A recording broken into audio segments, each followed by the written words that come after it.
Hello friends, welcome back. I'm here with another topic of grammar. Today I'm going to deal with clause and we are going to see what does clause mean.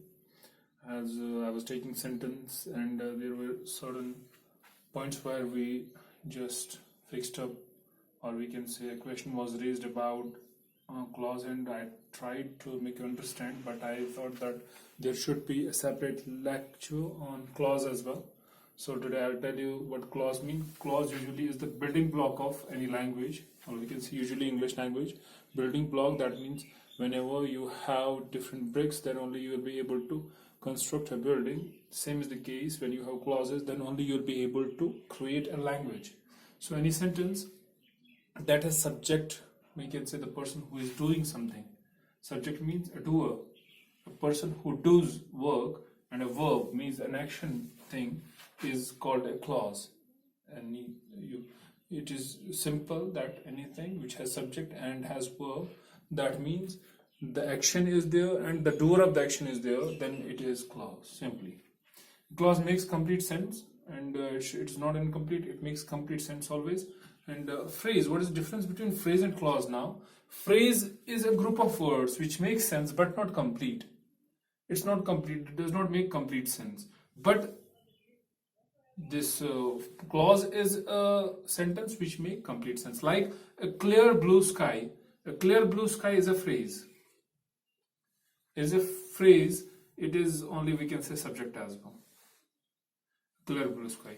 But here this one is verb, so when it takes a clear blue sky welcomed me in the Pahalgam, it becomes a clause. That means it has complete sense now. First, incomplete sense because a clear blue sky. What we have to do with that clear blue sky, or what does it denote? There is no such kind of opinion or notion. But when we complete the sense, when we complete the clause, then only we are able to get complete sense of the sentence. So on structure basis, we have two clauses. We call it main clause or principal clause or independent clause. Means that it is not dependent on others. Main clause contains usually a subject and an object, and due to this it makes complete sense of its own. Like I like ice cream, this is complete sense. There, it does not mean, it does not just need any other sentence to complete it. It has complete sense and it is in itself a complete idea. So that's why it is known as main clause, or we can say principal clause or independent clause. Now coming to subordinate clause or dependent, as it is just clear from this name that subordinate or dependent, that means it is dependent on others.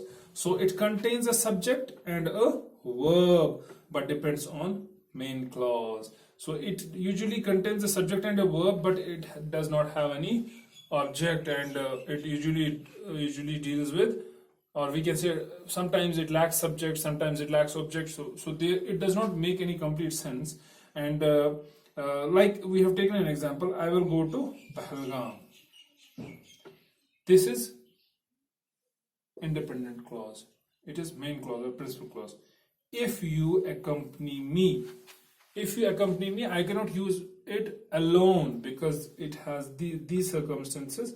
So that's why it is said that if you will accompany, then only I'll go to Pahalgam. But this is independent clause and it gives strength to the dependent clause for complete sense. Now on the basis of function, there are three types of clauses. First is noun clause, then we have adjective clause, then we have adverb clause. So noun clause, a clause which contains subject and predicate. Both. You should know what does subject and predicate mean in a sentence. So it contains both, and predicate of its own and does work of the noun. It simply shows the work of the noun. It is a group of words. Simply, it's a group of words which has subject and predicate, but it seems as if it is doing the work of the noun. Like we have taken an example, I like what I see, as a way of saying I like cakes.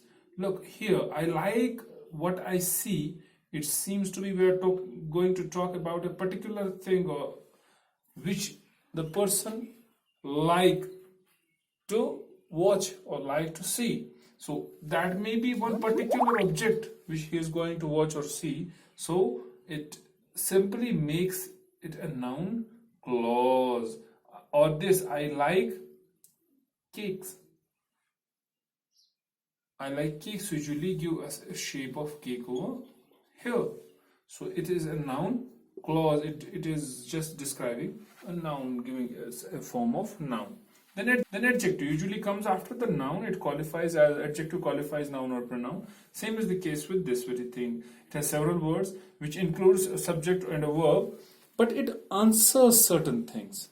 When you have to figure out whether it is adjective clause or not, if you will pose certain questions that what kind, how many, or which one.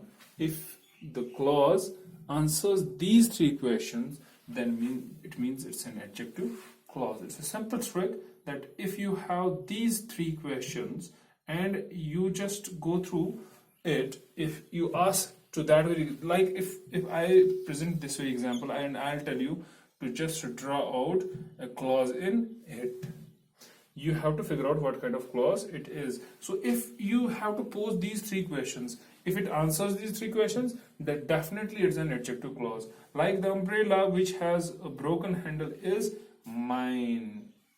What kind of umbrella do you have? Or which one is your umbrella? So it just gives answer to the two questions of adjective clause. That's why it comes under adjective clause. It's adjective clause over here. And as per definition, the umbrella which has a broken handle, it qualifies the umbrella which has a broken handle.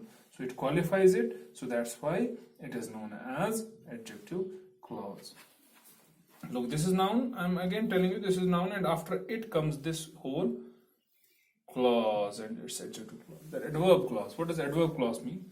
A group of words which contain a subject and a predicate, which contain a subject and a predicate of its own and does work of an adverb. As it was doing work of adjective over here, same it will do work of adverb over here. It's word, and it will answer certain questions as well. How, when, where, or why. It will answer these questions as well, and it will definitely give you a glimpse of the answer to these. Like, you can sit where you like. Where should I sit?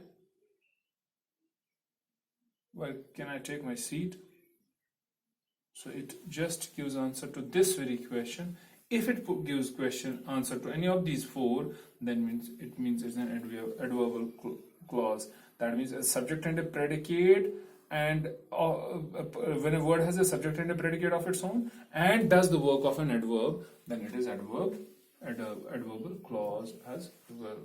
Hope you liked this video and you understood the thing. That was all in this video. Thank you very much.